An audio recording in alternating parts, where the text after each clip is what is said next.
Right Pawan. So గతంలో అంటే అధికారంలోకి రాకముందు వైసీపీ ప్రభుత్వం అగ్రిగోల్డ్ బాధితులను ఆదుకుంటాము, మీకు న్యాయం చేస్తాము అని చెప్పేసి ఇప్పుడు అధికారంలోకి వచ్చిన తర్వాత మొత్తం కూడా అగ్రిగోల్డ్ భూములను జోగి రమేష్ కుటుంబం మొత్తం కూడా స్వాధీనం చేసుకుని వాటిని ఆక్రమించడం కూడా జరిగింది. సో దీనికి సంబంధించి కొన్ని కోట్లు వీళ్ళకు వచ్చినట్లుగా తెలుస్తోంది. రైట్, సిఐడి ఆధీనంలో ఉన్నటువంటి దాదాపుగా 2500 పైచిలకు గజాల భూమి దాదాపుగా 5 కోట్ల విలువ చేస్తుందని చెప్తా ఉన్నారు. దాన్ని ఆయన పేరు మీద, తర్వాత వాళ్ళ కొడుకు పేరు మీద, తర్వాత ఇంకొకరి పేరు మీద కూడా సగం సగం చేస్తూ రిజిస్ట్రేషన్ చేసుకొని ఈ విధంగా కబ్జాలకు రాష్ట్రంలో ఎక్కడ పడితే అక్కడ అప్పటి అధికార పార్టీ వైసీపీ చేసిందని కూడా చెప్పుకోవచ్చు. చూస్తే వైసీపీ మాజీ మంత్రి జోగి రమేష్ కుటుంబం అగ్రిగోల్డ్ భూములను చెరబట్టింది. సిఐడి స్వాధీనంలో ఉన్న భూములను దర్జాగా కబ్జా చేసి అప్పనంగా 5 కోట్ల పైచిలుకు సొమ్ము చేసుకుంది. ఎన్టీఆర్ జిల్లా అంబాపురం గ్రామంలో RS నెంబర్ 69/2 రీసర్వే నంబర్ 87లో అగ్రిగోల్డ్కు చెందిన సుమారు 2300 గజాల భూమి ప్లాట్ల రూపంలో ఉంది. దీన్ని ఏపీ సిఐడి స్వాధీనం చేసుకుంది. అగ్రిగోల్డ్ భూములు వివాదంలో ఉండడాన్ని సాకుగా తీసుకున్న జోగి కుటుంబం ఈ భూములపై కన్నేసింది.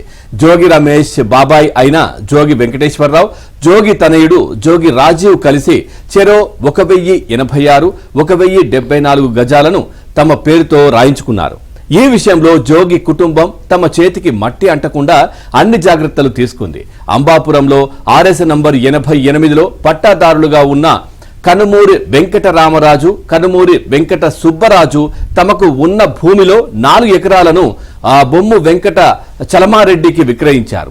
ఆయన ఎకరా భూమిని పోలవరపు మురళీమోహన్ కు అమ్మారు. ఇక ఆయన మహాలక్ష్మి ప్రాపర్టీస్ అండ్ ఇన్వెస్ట్మెంట్స్ కు చెందిన అడుసుమిల్లి మోహన రామదాసుకు 3800 గజాలు విక్రయించారు.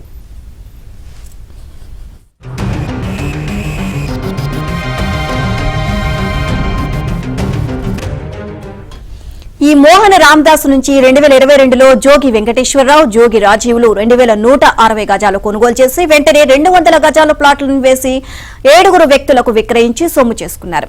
ఇక్కడే జోగి కుటుంబం తెలివితేటలు ఉపయోగించింది. సర్వే నంబర్ 88లో కొనుగోలు చేసినట్లుగా చూపిన భూమి దస్తావేజుల్లో తప్పు దొర్లింది అని పేర్కొంటూ 2023లో స్వీయ సవరణ చేయించారు. ఆ సమయంలో అగ్రిగోల్డ్ భూములున్న సర్వే నంబర్ 87ను అసలుదిగా పేర్కొన్నారు. అంటే సర్వే నంబర్ 87లోని భూమి కొనుగోలంతా ఉత్తుత్తి డ్రామా అని వీరి ఎత్తుగడ అగ్రిగోల్డ్ భూమిని కాజేయడమేనని అర్థమవుతోంది. ఇక వీరు కొనుగోలుదారులకు విక్రయించింది కూడా అగ్రిగోల్డ్ కు చెందిన భూమి కావడం గమనార్హం. అసలు విషయం తెలియక కొనుగోలుదారులు సిఐడి అటాచ్మెంట్ లో ఉన్న భూమిని కొనుగోలు చేసి మునిగిపోయారు. విక్రయించగా మిగిలిన 800 గజాల్లో జోగి కుటుంబం ప్రహారీ నిర్మించుకునే ప్రయత్నంలో అండగా అగ్రిగోల్డ్ కు చెందిన అవ్వ వెంకటేశ శేషు నారాయణరావు విజయవాడ 2 టౌన్ పోలీసులకు ఫిర్యాదు చేశారు. పోలీసుల ఫిర్యాదు అనంతరం విజయవాడ రూరల్ తహసీల్దార్ నివేదిక మేరకు వివాదాస్పద అగ్రిగోల్డ్ భూముల్ని జోగి కుటుంబం విక్రయించినట్లు స్పష్టమవుతోంది.